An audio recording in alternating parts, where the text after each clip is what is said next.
Gol sensasional oleh Romeni curi perhatian, Rizky Ridho bikin penyelamatan gila. Oleh Romeni kembali menciptakan gol untuk timnas Indonesia ke gawang Bahrain. Setelah mencetak gol pertama, kicauan netizen soal Oleh Romeni langsung membanjiri lini masa. Bahkan kata kunci Oleh Romeni pun langsung melesat ke daftar trending topik. Dan tetap saja nama Sintayong tetap diselipkan dalam pujian terhadap Oleh Romeni. Beberapa netizen menuliskan, "Oleh I trust you. Bang Oleh keren banget, uy. Bang Oleh harusnya dari dulu ada elu nih bang. #Timnasday." Iya, gol Oleh Romeni ini berasal dari umpan manis Marcelino Ferdinand yang menerima umpan jeli dari Tom Hai. Bola kemudian disodorkan ke Romeni yang bisa dengan tenang menaklukkan kiper lawan. Timnas Indonesia mendominasi Bahrain selama 20 menit pertama dan bisa membuat sejumlah peluang. Salah satunya adalah dari tendangan bebas Tom Hai dari sisi kiri yang langsung diarahkan ke gawang. Sayangnya, bola berhasil ditepis oleh Ibrahim Lutfala. Indonesia versus Bahrain dalam kualifikasi Piala Dunia 2026 digelar di Stadion Utama Gelora Bung Karno, Jakarta pada Selasa 25 Maret 2025 pukul 20.45. Di lini masa media sosial X, tagar Timnas Day sudah mulai bertengger di papan atas daftar trending topik, jauh sebelum laga dimulai. Ya, Indonesia jelas masih punya harapan dan netizen meminta jangan sampai disia-siakan. Di mana sebuah akun menuliskan, "Ayo, 3 poin harga mati wajib menangin nanti malam." Bahrain juga mindsetnya 3 poin lawan Indonesia. Karena peluang untuk dapat 3 poin ya dari Indo dan Cina. Mainnya pasti bakalan buat emosi supporter kita dan pemain nih. Jadi harapannya pemain fokus dan gak kebobolan lebih awal. Mau taktiknya gimana ya wajib 3 poin, yang penting menang. Sebut akun yang lain. Nah, sementara itu, Marcelino Ferdinand punya kans bagus di depan gawang Bahrain tapi masih melebar.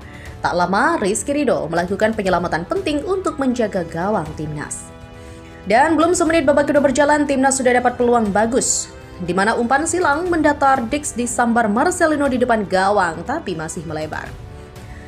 Kemelut tercipta di kotak penalti Indonesia tak lama kemudian. Bola sepakan Ahmed Bukamar membentur dan melambung melewati atas Martin Paes yang mengarah masuk ke gawang, tapi masih ada Rizky Ridho yang menyapu.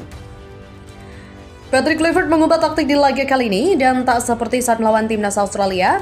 Timnas Indonesia kali ini lebih berhati-hati di barisan pertahanan. Tak hanya fokus menyerang, namun timnas Indonesia kali ini lebih sabar memainkan bola sembari menjaga area pertahanan agar tidak mudah kebobolan seperti saat menghadapi timnas Australia. Laga kali ini adalah laga paling krusial bagi timnas Indonesia. Pada laga kali ini, timnas Indonesia wajib menang untuk menjaga asa lolos ke Piala Dunia 2026 zona Asia. Bersama Emiliano Jonathans, timnas Indonesia bakal punya Arjen Robben. Emiliano Jonathans punya kemampuan yang cukup spesial sebagai pemain depan, secara khusus winger kanan. Dia punya kaki kiri yang kuat dan pergerakannya disebut mirip dengan Arjen Robben. Ya, nama Emiliano Jonathans disebut-sebut bakal masuk dalam program naturalisasi untuk timnas Indonesia. Hal ini tak lepas dari terjadinya pertemuan antara sang ayah dengan perwakilan dari Kemenpora pada pekan ini. Bahkan beredar kabar bahwa Emiliano Jonathans terbang ke Indonesia pada pekan ini. Jika dia benar-benar terbang ke Indonesia serta bertemu dengan pihak PSSI, kemungkinan untuk dinaturalisasi pun sangat besar. Emiliano Jonathans juga punya darah Indonesia dari nenek pihak ayah, dan menurut beberapa informasi, nenek pemain berusia 20 tahun itu berasal dari Depok.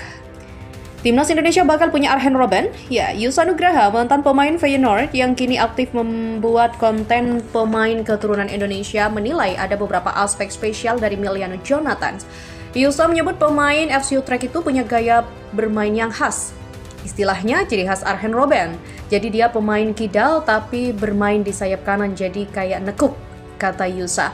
Pada musim ini rata-rata ratingnya 8, jadi bagus sekali dan kelihatan ada muka Indonesianya. Dia orang Depok, saya suka cara bermain dia. Dia juga gesit, penyelesaian akhirnya bagus. Usia masih muda 20 tahun dan menurut saya kalau bisa bergabung dengan timnas Indonesia akan menjadi prospek yang bagus. Saat ini sedang top-topnya di Belanda, tegas Yusa. Di mana Arjen Robben ini sudah dilirik pada era Shin Tae-yong. Dan nama Emiliano Jonathan sejatinya bukan baru-baru ini saja dibicarakan. Mantan pelatih timnas Indonesia Shin Tae-yong juga telah memasukkan namanya dalam daftar pemain yang bisa diproses untuk membela timnas Indonesia. Pada Oktober 2024, Jonathan buka-bukaan dengan ESPN Belanda. Pesepak bola berkaki kidal ini mengaku sudah menjalin interaksi dengan pelatih timnas Indonesia kala itu Shin Tae-yong yang kini telah diganti Patrick Kluivert. Ya, kami masih berkomunikasi, saya tetap membuka peluang, jadi saya belum menutup pintu sama sekali. Saat ini kita lihat saja bagaimana perkembangannya. Selain itu, belak-belakan Jay Itzes ingin ajak Rizky Ridho berkarir di Eropa. Kapten Timnas Indonesia penasaran arah berkembang tandemnya. Ya, Kapten Timnas Indonesia Jay Itzes belak-belakan menyebut nama Rizky Ridho sebagai salah satu pemain yang layak untuk berkarir di Eropa. Jay Itzes dalam sebuah wawancara menyebut nama Rizky Ridho sebagai pemain di Timnas Indonesia saat ini yang akan ia ajak ke Eropa. Jay Itzes sendiri saat ini berkarir di Liga Italia bersama Venezia FC. Bahkan menjadi kapten di tim asal kota terapung itu. Pemain 24 tahun tersebut menyebut potensi Rizky Ridho sangat besar. Hal ini ditunjukkan saat bermain bersama di Timnas Indonesia. Rizky Ridho, dia adalah rekan saya di Timnas Indonesia back tengah. Dan saya pikir dia pemain yang sangat baik, dia punya potensi besar. Dan dia juga telah menunjukkan hal itu sekarang dengan Timnas. Jay Itzes juga mengaku penasaran bagaimana Rizky Ridho berkembang di depannya ketika bisa bermain ke benua biru. Bahkan, Jay Itzes juga tak ragu menyebut Rizky Ridho bisa bermain di timnya saat ini, Venezia FC. Beberapa banyak pertandingan yang kami mainkan, saya ingin melihatnya bermain di Venezia atau di Eropa hanya untuk melihat kemana arahnya. Jay Itzes dan Rizky Ridho membentuk tandem solid di lini pertahanan timnas Indonesia selama kualifikasi Piala Dunia 2026. Sayangnya, di laga terakhir lawan Australia, Ridho hanya diparkir oleh Patrick Kluivert. Kini melawan Bahrain pada 25 Maret 2025 mendatang, Kapten Persija Jakarta itu dinilai banyak pihak cocok jadi starter sekaligus menggantikan Mads Hilgers yang cedera. Tapi Rizky Ridho menegaskan publik jangan membanding-bandingkan antara dirinya dengan Mads Hilgers dan menghormati keputusan pelatih soal siapa yang akan dimainkan. Ya, itu penilaian orang di luar ya, tentu bebas memilih semua yang ada di tim, kata Rizky Ridho kepada awak media.